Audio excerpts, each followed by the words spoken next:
Let's face it, looking for a job is a miserable experience. And the last time I was looking for a job, the one thing I wanted to know was, how long is this going to take? How long should it take?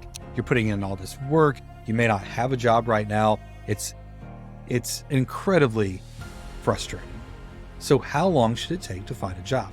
My name is Jason Roberts. I'm a recruiter. I've been a recruiter for 25 years. I'm here to give you the inside scoop on what it takes to find a job in this market.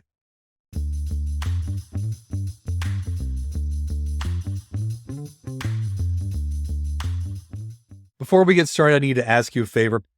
If you could hit like, subscribe, and hit that bell icon if you want to be notified when more of this content's available for you. Let's jump in. I want to give you the statistics on how long people tend to be on unemployment.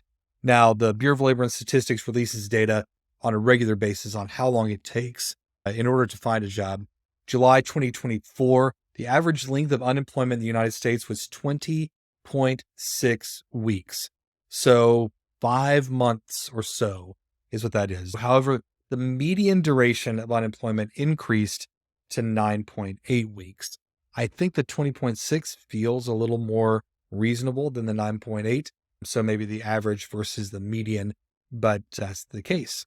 In April 2024, 19.6% of unemployed people were considered long-term unemployed. So 20% of all people who are unemployed are considered long-term unemployed, meaning they've been jobless for 27 weeks or more. So you have a 20% chance of taking more than 27 weeks in finding a job. So let's break down where that time goes. Why does it take so long to find a job? And I want to do this, break down some of the details of what's happening, the amount of time that it takes in between each of these pieces, and then talk to you a little bit about what you can do to expedite this process for yourself. On average, getting a job takes 3 to 6 months from start to finish. We just talked about that 5-month thing. One job application, so one application that you put in, gives you an 8.3% chance of getting an interview. So what does that mean? It takes between 10 and 20 applications for one interview. It takes between 10 and 15 interviews to get one job offer. What does this mean? 200 applications is a good rule of thumb. But that thing to know is one job application is an 8.3% chance of getting an interview. Now, this changes depending on the type of job you're looking for. So I'll give you a couple of examples. The harder to find jobs would be things like leaders and managers and VPs. You just know in an organization, in a company, there's just not as many people in those jobs. So there's just not as many of those jobs that exist.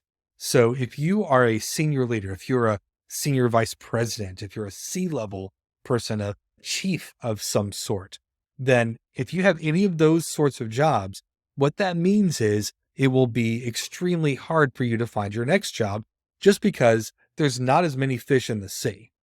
There are jobs that you can find super easily that require no skills, but lots of labor, lots of activity to do those jobs.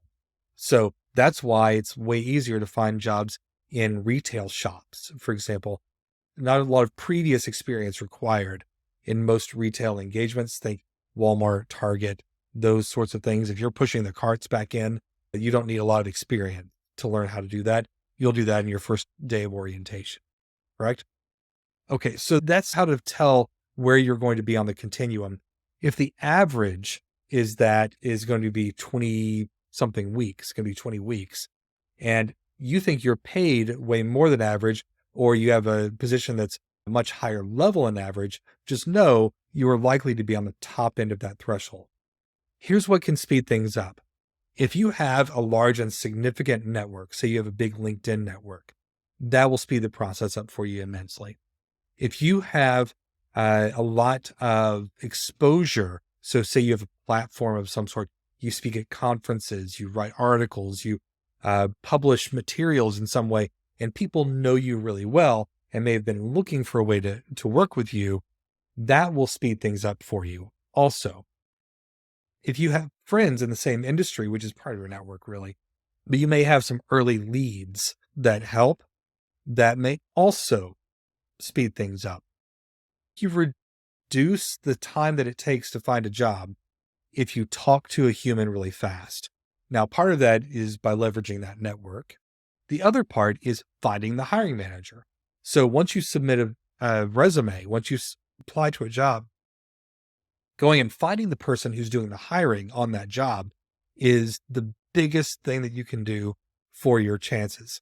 And there's a way to do that. I am going to point to a video that I just recorded a little while back where I share my screen. I walk you through exactly how to find the manager. You use a combination of the job listing itself and LinkedIn in order to find that manager. You can typically contact them directly through LinkedIn. If you can't do that, if that doesn't feel comfortable to you, I show you how to go find their phone number somewhere else. That's a method that I would encourage you to try. The sooner you talk to a human, the better your chances are. That 8.3% chance of getting an interview if you applied to a job, I think it should be higher, but it only gets higher if you submit better, if you do better applications, which means following up, submitting the paperwork, hitting submit on their applicant tracking system on their job page. That's not where you stop, is actually talking to some people. So just think about it a little bit differently. The application isn't complete until you've found a human being to talk to and you've talked to that person. The other thing that helps is for you to be seen in the first place when you come into an applicant tracking system. So say when you apply for a job, the way that works is recruiters are presented resumes when people apply. And when they're presented those resumes, those are ranked based on how relevant that resume is to the job itself. Now, you want to be ranked as high as possible. The way that you do that, and you're probably hearing a lot of people tell you this, is so maybe they're all telling you the right thing. You customize your resume for the job. So that doesn't mean you have to go rewrite the whole thing. In fact, there's a whole strategy around this that I'll tell you about. The strategy that I go with is I write one big long resume that has everything I've ever done on it.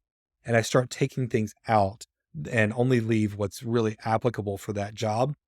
And then I go customize the language in that resume. So say that I'm a recruiter and I work in the recruiting department, but the next person says they need someone to lead talent acquisition.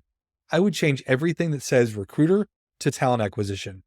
They're synonymous. They're used synonymously, but I want to speak exactly the same language as that other system. So that's how I do it. I make that customization. The fastest and easiest way that I know to do that is to leverage ChatGPT. And I'm going to link that here. Also, I'm going to link inside the description.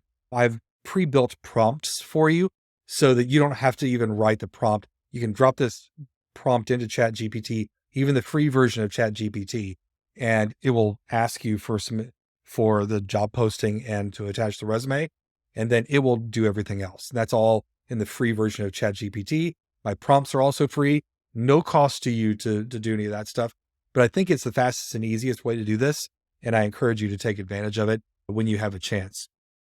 All right, that's how long it takes to find a job. It's 27 weeks. 20 weeks on average, 20% likely to be 27 weeks or more. And there's a 8.3% chance of getting a job interview when you submit an application. Hopefully being armed with this information helps you in your search. Best of luck in your job search.